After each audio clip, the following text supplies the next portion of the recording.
We've been putting Thornton off, not because it's horrible, it's alright, all matters considered, but because it's where we currently live and always seem to have done. We can't get away from the bloody place. It's like some sort of black hole to which we're attached by an elastic umbilical cord, if you'll excuse the mixed metaphor.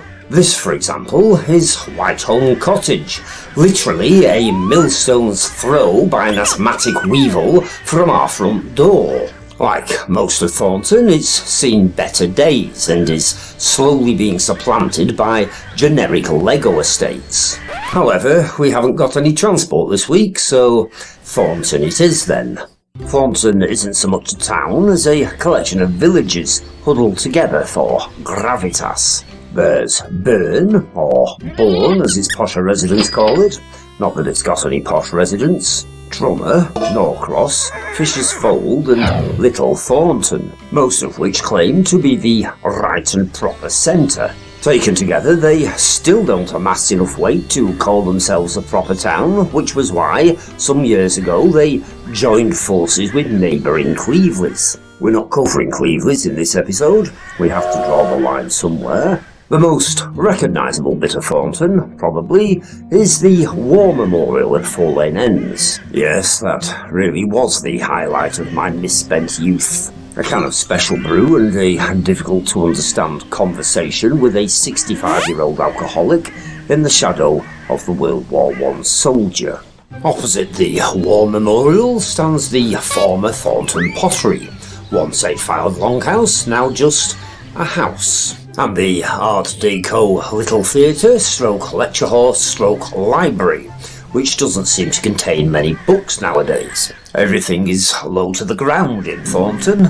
The only building taller than 2 stories is Marsh Mill, so called because it was built on Thornton Marsh, and the good folk of Thornton don't like to mince words. It used to stand behind the allotments at King George's playing fields. It hasn't moved, of course, but the fields are gone now, replaced by another generic flat-pack ensemble of houses designed by Noddy and Big Ears. There's an inscription above the mill door that reads, Bold Fleetwood Hesketh, 1794. He was the bloke who commissioned it, in case you haven't realised, in 1794. According to the history books, Ralph Slater was responsible for the mill's design. The millstone stopped turning back in the 20s, but the mill itself stumbled awkwardly on, becoming in turns a cafe, a furniture store, and, somewhat oddly, a false teeth factory. It's had its share of tragedy. What mill hasn't? In 1938, 2 women decided to view the property. Unfortunately, they wandered onto the reefing staging, that's the platform that girdles the mill's stomach, not realising that the joists were rotten. The staging collapsed, killing one of them instantly. On the morning we visited, it was open day. Unfortunately, it cost £2 to take a tour, so we didn't bother. £2's still a lot of money for some of us. We were hoping there'd be some clog dancers, as there often is, kicking sparks from the cobbles outside the tavern, but they weren't there either. There are 3 pubs in Thornton, as far as we can remember. There might be more, but we can't afford to drink in any of them these days, so we stopped counting. The Tavern, the Gardener's Arms, and the Bay Horse. We went to the Bay Horse for lunch, not inside the Bay Horse, obviously. We sat on the fence outside beneath the trees with our steak pies. We're not proud. Exactly how old the Bay Horse is, we haven't a clue. It's marked on the 1836 Ordnance Survey map, but whether it's older than that, we just don't know. What we can say is that the Bay Horse seems to have grown since our youth. In the distant past, when we frequented every hostelry within a 20-mile radius to sample their wares, sometimes all in the same night, the Bay Horse seemed to be little more than somebody's living room.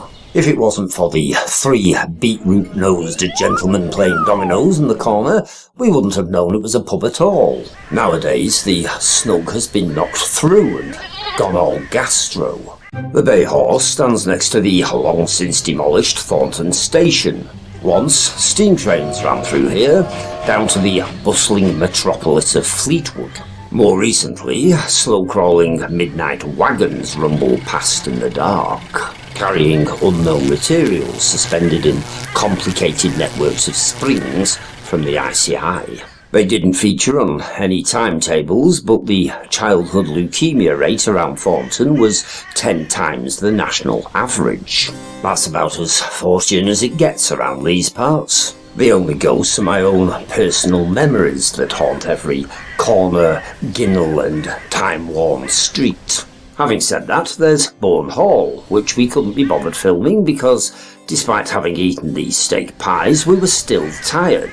All that remains of Bourne Hall now is a corner of a cobbled wall, sticking up through the shrubs like the lower half of some long-forgotten dentures. There was a manor here as long ago as the 12th century, and stories of priest holes and secret tunnels abound, along with the obligatory ghostly apparition. The wraith of Lady Hesketh has been allegedly sighted on numerous occasions. Legend has it she was killed when the tunnel collapsed. What the also reported phantom headless horse has to do with it all, we couldn't say. On the opposite side of the road, there's more history, if you know where to look and you happen to have a spade. For the record, because we happen to be quite proud of this, we discovered the Aino settlement there in 2005.